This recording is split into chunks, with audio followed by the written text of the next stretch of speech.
লেখক সুকান্ত গঙ্গোপাধ্যায়ের লেখা এই উপন্যাসটি মূলত অবন্তী চরিত্রটিকে কেন্দ্র করে লেখা। অবন্তী একটি সাদামাটা মেয়ে। মধ্যবিত্ত ফ্যামিলি থেকে বিলং করা অবন্তী মফস্বলে বড় হয়ে উঠেছে।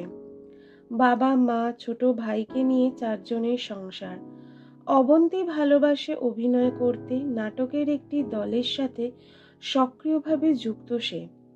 বর্তমানে নাটকের পাশাপাশি গ্র্যাজুয়েট অবন্তী চাকরি করে হেলথ মিনিস্ট্রি ক্লার্কের পজিশনে, অর্থাৎ সরকারি চাকরি করে সে। এই অবন্তীর প্রথম ভালোবাসা মল্লার। স্কুল জীবনের প্রেম। সিনিয়র মল্লারকে মনে ধরেছিল অবন্তীর। অপর দিক থেকেও সাই ছিল যথেষ্ট। ভালোবাসা যতটা না মনের দিক থেকে গভীর হয়েছিল, শারীরিক দিক থেকে গভীরতা বেড়েছিল অনেকটাই। পড়াশোনায় ভালো মল্লার একদিন চলে গেছিল বিদেশে, পড়াশোনার জন্যই বেসিক্যালি। মল্লারদা একদিন না একদিন ঠিক বিয়ে করবে, এই আশায় বসে থাকা অবন্তী একদিন মল্লারের বিয়ে নিমন্ত্রণ পেল। ততদিনে অবন্তীর সবচেয়ে প্রিয় মানুষ অর্থাৎ তার বাবা মারা গিয়েছে। মল্লারের থেকে পাওয়া এই ধাক্কা কাটিয়ে উঠতে ও মল্লারকে দেখাতে গিয়ে অবন্তী বিয়ে করে তাদেরই নাটকের দলের একটি ছেলে সৈকতকে।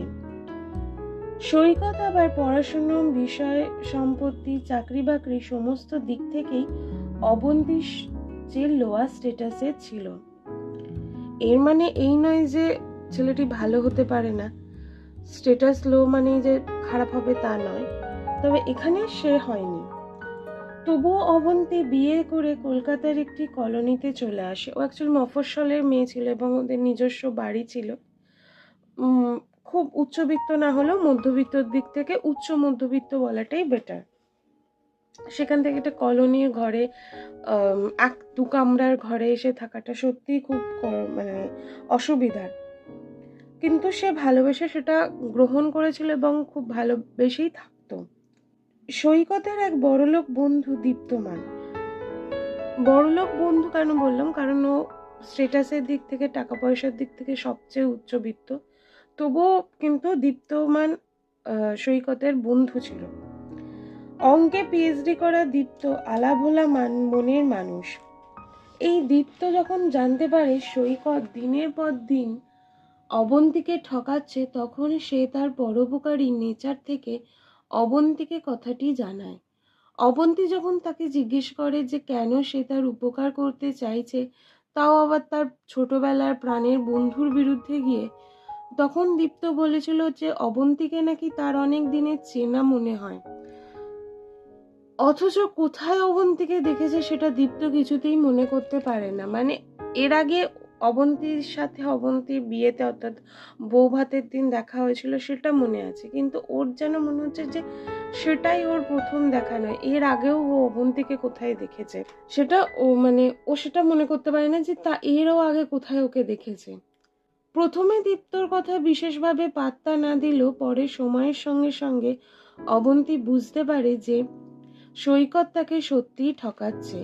অনেক প্রমাণ পায় যে হ্যাঁ ঠকাচ্ছে, তো তখন বুঝতে পারে যে না, দীপ্ত ঠিকই বলেছিল, ওকে অবিশ্বাস করাটা অবন্তীরই ভুল হয়েছিল।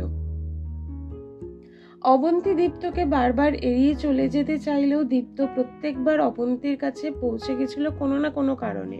এরপর অবন্তী আবার ঠকে যায় তার এক অফিস কলিগ চন্দনের কাছ থেকে। এবার কিভাবে ঠকলো, কেন ঠকলো সেটা তো উপন্যাসটি পড়েই জানতে হবে।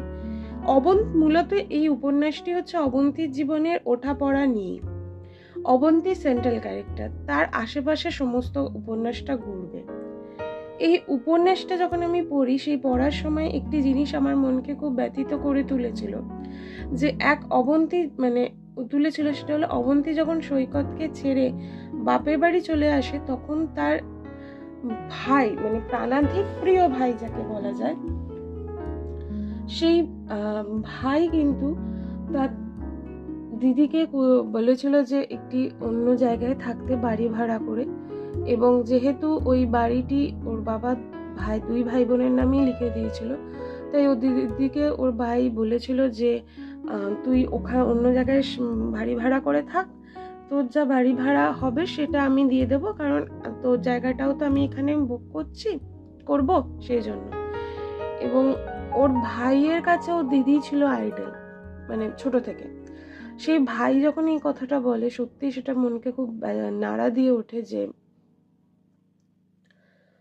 কারণ তার ভাইয়ের মনে হয়েছিল যে পাড়া প্রতিবেশী আত্মীয় স্বজন কি ভাববে, একটা মেয়ে বিয়ের পর চলে এসছে বা বাপের বাড়িতে এসে থাকছে, মানে তাদের সম্মানহানি হবে। তো যখন মেয়েটির মেন্টালি সেই সাপোর্টটা দরকার, তখন যদি পরিবারই না সাপোর্ট করে, মানে অবন্তী যখন এই কথাটা অবন্তীর ভাই যখন অবন্তীকে বলে, অবন্তীর যে মনের মানে অবস্থাটা, মানে ও ভীষণ শকড হয়ে গেছিল, মানে ভীষণই শকড হয়ে যাওয়ার মতো মনের অবস্থা। কিন্তু ও যেহেতু মনের দিক থেকে ভীষণ লড়াকু এবং শক্তিশালী, তাই ও সেটাকে ওভারকাম করে ফেলেছিল, কিন্তু অনেকেই সেটা করে না। সবচেয়ে বড় কথা, এখনকার দিনে এসেও কিন্তু এই জিনিসগুলো আর কি অনেক মেয়েরাই ফেস করছে, এবং তবুও তো অবন্তীর অনেক বেটার পজিশন ছিল, কারণ ও আলটিমেটলি একটা সরকারি চাকরি করতো। যারা করে না তাদের অবস্থা সত্যি খারাপ। মানে অন্তত পরিবারের থেকে হেল্প পাওয়াটা সবার আগে জরুরি এইসব বিষয়ে, কারণ একটা তো মনের ওপর দিয়ে ঝড় বইছে, কারণ সেই ঝড়টা বয়েছে বলেই সে আজ ফিরে এসছে, ইচ্ছে করে তো আসে না। আবার অনেক সময় শারীরিকভাবেও ঝড় বয়।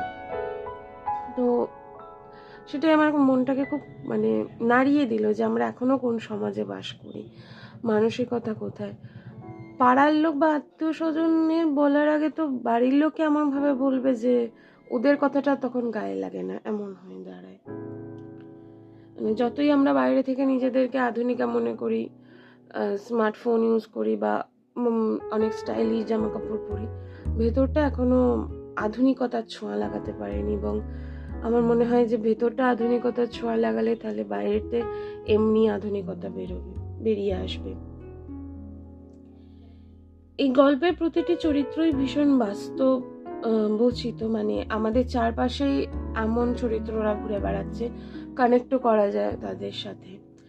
আর একটা চরিত্র আমার খুব মন ছুঁয়ে গেছে, সেটা হলো পুতুলের চরিত্রটা কেন মন ছুঁয়ে গেছে, বা এই চরিত্রটা এই উপন্যাসে কোথায় মানে আসছে, এইটা আমি বলছি না, তার কারণ তাহলে স্পয়লার দেওয়া হয়ে যাবে, আপনি পুরো উপন্যাসটাই জেনে ফেলবেন।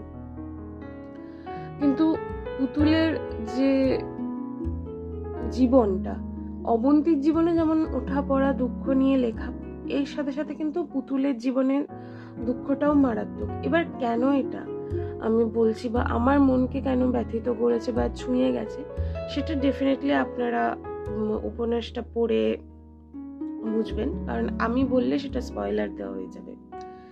আর একটা চরিত্র যেটা হলো আর একটা মেন প্রোটাগনিস্ট ক্যারেক্টার, সেটা হলো দীপ্তমান। এই চরিত্রটাকে না আমার পড়তে গিয়ে মনে হয়েছে কোথাও গিয়ে লার্জার দেন লাইফ, মানে এত ভালো কেউ হতে পারে।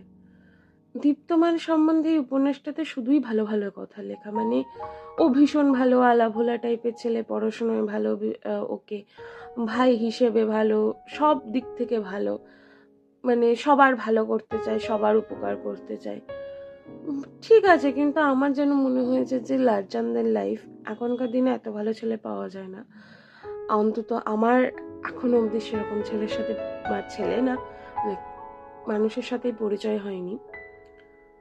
জানি না, হয়তো সত্যি হয়তো আশেপাশে এরকম লোক আছে, কিন্তু খুবই অভাব, তাহলে বলতে হবে খুবই অভাব। এরকম লোকের থাকা খুবই জরুরি, দরকার। বাকি উপন্যাসটি খুবই ভালো, টান টান লেখা, হাতে সময় থাকলে এক সিটিংয়েই পড়া হয়ে যাবে, মানে বেশ মানে ধরে রাখবে আপনাকে উপন্যাসটা, কোথাও গিয়ে খাপ ছাড়া লাগবে না বা ভীষণ বোরিং লাগবে না, ফার্স্ট ফরওয়ার্ড গোয়িং। তবে আমার মনে হয়েছে যে একটু বেশি ফার্স্ট চলে গেছে, মানে কিছু কিছু জায়গায় আরেকটু লিখলে আরেকটু ডিটেলস দিলে ভালো হতো, মানে একটা ঘটনা থেকে যেমন লাফিয়ে আর একটা ঘটনায় চলে গেছে। শেষ করার তাড়া ছিল আমার, যেন পড়ে মনে হলো। তো যারা একটু ফার্স্ট লেখা পছন্দ করেন তাদের তো খুবই ভালো লাগবে। তবে আমার মনে হয়েছে যে হ্যাঁ, অবশ্যই লেখাটা চলমান গতি খুবই ভালো, তবে একদম বলছি না যে মালগাড়ির মতো হলে ভালো হতো, তবে একদম সুপারফাস্টের মতো হয়ে গেছে, যেটা মানে আমার অন্তত খুব একটা ভালো লাগেনি। এটা আমি ড্রব্যাক্সই বলবো। আরেকটু কোথাও কোথাও লেখা জরুরি ছিল, কিছু কিছু ঘটনা আরো বলা উচিত ছিল। আমি বলতে পারছি না যে এখানে এখানে বলা উচিত ছিল, তার কারণ তাহলে ওই যে বললাম আমার স্পয়লার দেওয়া হয়ে যাবে। তবে হয়তো আপনারা পড়তে পড়তেই বুঝতে পারবেন যে এখানে এখানে দরকার ছিল। লেখকের লেখক তো খুব সুন্দর। আমি লেখকের এর আগে অনেক কটা বই পড়েছি। এই যে পিছনে যে লিস্টটা দেওয়া আছে, তরঙ্গ ওঠে, তিস্তা যাবেই, দীপ কাকুর গল্পগুলো, এগুলো সব পড়েছি, তো প্রত্যেকটাই আমার খুব ভালো লেগেছে। আচ্ছা, এবার বলি যেটা কত পাতার বই। 135 পৃষ্ঠার বই, মিত্র ঘোষ থেকে প্রকাশিত, 300 টাকা মুদ্রিত মূল্য। এই বছরই প্রকাশিত হয়েছে বই মেলাতে।